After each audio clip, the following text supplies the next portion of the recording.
Hello, friends and family. This is Dr. Jonathan Ellerby with another live 12 at 12. It's Monday. Doesn't really matter when you watch this, but it's Monday and I'm doing this. And today's topic is artificial intelligence versus original intelligence. So we're going to dive into this theme pretty quick. But first, as usual, I'm going to give you an opportunity to slow down, get centered, remember what matters most, and be ready to reconsider things. All right, with your eyes closed, sitting comfortably but alert wherever you are. Big breath in and hold it for a moment as you notice where you feel tension or tightness. And then releasing, long and slowly. Really focus on that exhale. Long, long exhale, almost until it's uncomfortable. And then a refreshing breath back in through the nose. Draw it down into your belly. And then again, the long, slow exhale. Now, for a couple more moments, we're going to continue to breathe with some intention. But today, what I'd really like you to do is focus on the experience of breathing, which means what does it actually feel like? Is your body tense? Is the sound soft or loud? So just open your senses and imagine that breathing is something you've just become aware of for the first time, as if you were just trying to figure it out, trying on a new human suit for the first time. So really, with your eyes closed, let that breath be a very intimate experience as it draws you into stillness, connects you with an inner silence,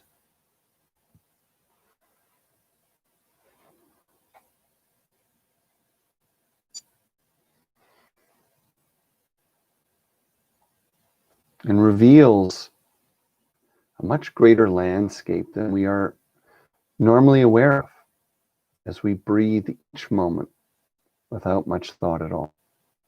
Keeping your eyes closed and staying focused on your breath. I have this wonderful old passage by an author, Hemi Hodest Storm, and it's called Seven Arrows. Well, it's from the book Seven Arrows. To touch and feel is to experience. Many people live out their entire lives without ever really touching or being touched by anything. These people live in a world of mind and imagination that may move them sometimes to joy, tears, happiness, or sorrow, but these people never really touch. They do not live and become one with life. So this week, we're going to spend each of our 12 at 12 sessions looking at relationship between reclaiming the wholeness of humanity and finding a new relationship with technology. As a starting point, I would highly recommend that you watch a film that is currently available on Netflix called The Social Dilemma. And this documents information that's been available for quite some time now. In fact, I have some previous videos from a year ago that talk about similar themes. But the focus is on the lack of awareness that the average person has about how their personal information, their personal preferences, their identity is actually being recorded, monitored, and sold by virtually every online or every major online platform they're using. So YouTube, Facebook, Instagram, Reddit, Pinterest, and so on. When this information is recorded and compiled, it's sold to various companies that have an interest in market research. Now, some are going to use that information to sell you things. And in some cases, you may not care because As I say, if I'm interested in spirituality and they know that and they're sending me lots of information about new spiritual books and teachers and workshops, great. It's not that big a deal. But the tricky thing is that there are also advertisers that are buying this information so that they can learn what your preferences are and what your personality is so that they can manipulate it to move you towards products that you might not otherwise want. And then they do this by coordinating information exposure or creating a kind of world around you so that when you search, let's say Google, or when you scroll through a news feed, you're actually not seeing what everyone else in the world is seeing. You are seeing what these artificial intelligence algorithms want you to see. And incrementally, they are moving you towards one decision or another. So again, the kind of innocuous or neutral stuff is the stuff where you're being shown what you're looking for anyway. But the tricky thing is they can study the nuances, right? Is your interest in spirituality motivated by fear or addiction or family issues? And then they take that same information and use it to color or present other products. Could be quite unrelated, could be even a news item, could be a car, could be moving the way you vote if there's a certain indecision you have on a particular issue or governor or even the federal election. Now, at the heart of this message, and I highly recommend that I can't recommend enough that you watch the film The Social Dilemma on Netflix. But what arises as one of the core themes, and this has been going on now for the last maybe 10, 20 years, is whether we have lost control of artificial intelligence and whether, in fact, artificial intelligence is beginning to control us. Now, the simple reality is it's already happened. Artificial intelligence is beginning to control us by manipulating the news that we see and how we feel about ourselves. In fact, since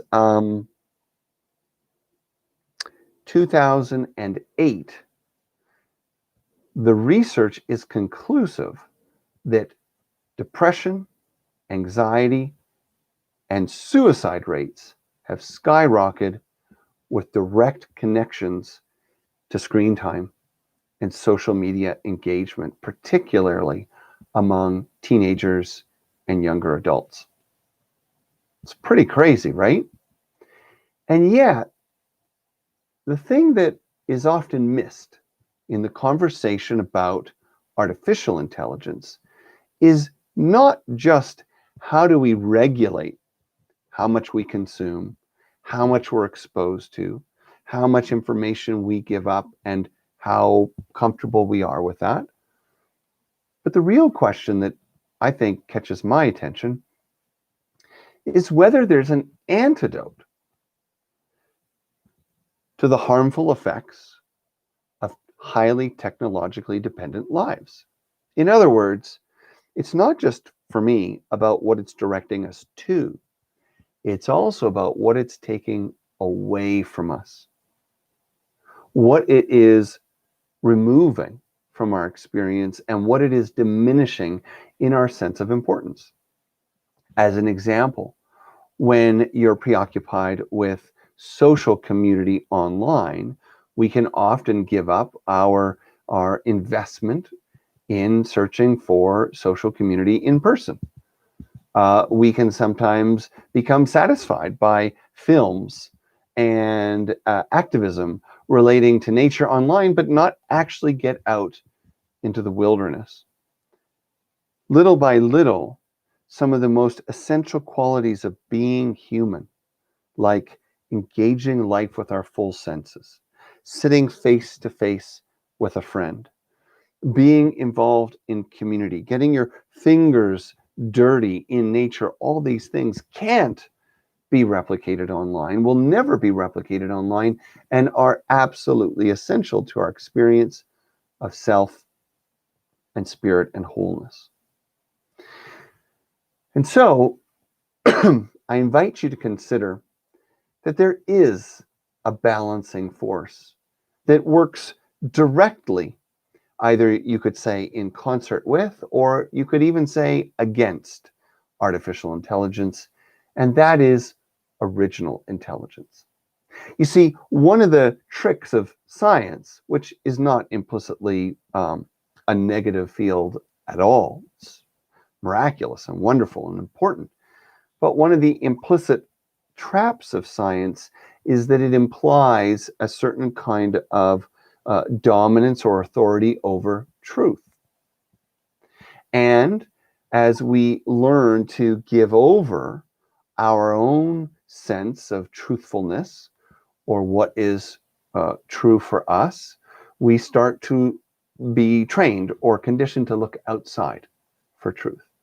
Now, interestingly, science itself is eternally skeptical and questions itself. But you see, this attitude of looking outward for experts, outward for facts, is what becomes exploited.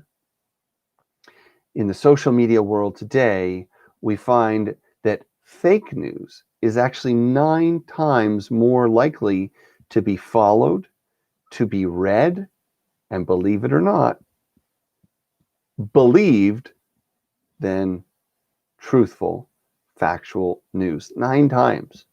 And so what we see is that our fears are amplified, our divisions are amplified, and our connection to the original intelligence is diminished.